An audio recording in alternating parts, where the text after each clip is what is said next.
बार की बात है। एक जवान बौद्ध भिक्षु अपने मन में उठने वाले नकारात्मक विचारों से बहुत परेशान था। ना चाहते हुए भी उसके मन में तरह तरह के गलत विचार आते रहते। उसका स्वभाव भी काफी चिड़चिड़ा हो गया था। वह बात बात पर गुस्सा हो जाता, दूसरों के प्रति जलन और नफरत की भावना रखता, लोगों की बुराई करता और अपने मन में तरह तरह की नकारात्मक कल्पनाएं करता। वह अपनी इन सब बुरी आदतों से बहुत परेशान हो चुका था। उसने बहुत से तरीके आजमाए, बहुत प्रयास किया अपने अंदर के इन बुरे विचारों को खत्म करने का, लेकिन कोई भी तरीका काम नहीं कर रहा था। अंततः एक दिन परेशान होकर उसने अपने गुरु के पास जाने का निर्णय किया। गुरु एक बहुत ही बुद्धिमान और आत्मज्ञानी व्यक्ति थे। जवान भिक्षु ने गुरु से पूछा, गुरुदेव, मैं अपने मन से इन नकारात्मक विचारों को कैसे खत्म कर सकता हूँ?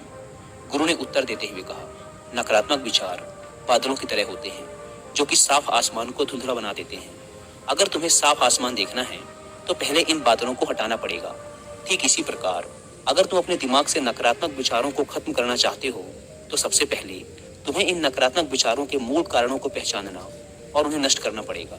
जवान भिक्षु को गुरु की यह बात ठीक से समझ नहीं आई, तो उसने गुरु से इसे थोड़ा विस्तार से समझाने का आग्रह किया।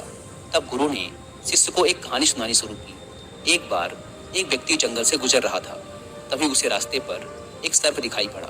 सर्प को देखते ही वह व्यक्ति डर गया और वहां से भागने लगा। जैसे ही वह दौड़ा, उसका पैर एक पत्थर से टकरा गया और वह वहीं गिर पड़ा। उसने खुद को बुरी तरह घायल कर लिया था। जब वह उठा और पीछे मुड़कर देखा तो पाया कि वहां कोई सर्प नहीं, बल्कि सर्प के आकार की एक लकड़ी थी जो कि रास्ते पर पड़ी हुई थी। यह देखकर उस व्यक्ति को महसूस हुआ कि उसे नुकसान पहुंचाने का कारण वह सर्प नहीं, बल्कि उसके खुद के अंदर बैठा डर और नकारात्मक विचार हैं, जिसने उसे घायल कर दिया। कहानी खत्म करते हुए गुरु ने उस जवान भिक्षु से कहा, मन के नकारात्मक विचार इस कहानी के सर्प की भांति हैं, जो तुम्हारी परेशानी का मूल कारण नहीं है, बल्कि तुम्हारी समस्या का मूल कारण तुम्हारे अंदर बैठा डर, हीन भावनाएं और अतीत के बुरे अनुभव हैं, जो कि नकारात्मक विचार, गुस्सा और द्वेष के रूप में बाहर आते हैं। इसीलिए अगर तुम्हें अपने मन से नकारात्मक विचारों को खत्म करना है तो इसके मूल कारण को पहचान कर उसे नष्ट करना होगा। अब हम इस कहानी को अपने जीवन में कैसे लागू कर सकते हैं, इसके लिए कुछ प्रैक्टिकल टिप्स हैं। पहला, माइंडफुलनेस यानी जागरूकता का अभ्यास करो। अपने विचारों और भावनाओं के प्रति जागरूक रहो। देखो कि आपके भीतर क्या चल रहा है, आप अपने आसपास की घटनाओं पर क्या प्रतिक्रिया देते हैं। साथ ही मन में उठने वाले हर नकारात्मक विचार के कारण का पता लगाने का प्रयास करो। दूसरा, अपने अतीत की बुरी यादों, बुरी घटनाओं और बुरे अनुभवों को स्वीकार करो और खुद को व दूसरों को माफ कर दो। तीसरा, आभारी रहो। अपने जीवन के सकारात्मक पक्ष पर अपना ध्यान केंद्रित करो और आपके पास जो कुछ भी है उसके लिए इस ब्रह्मांड का आभार व्यक्त करो।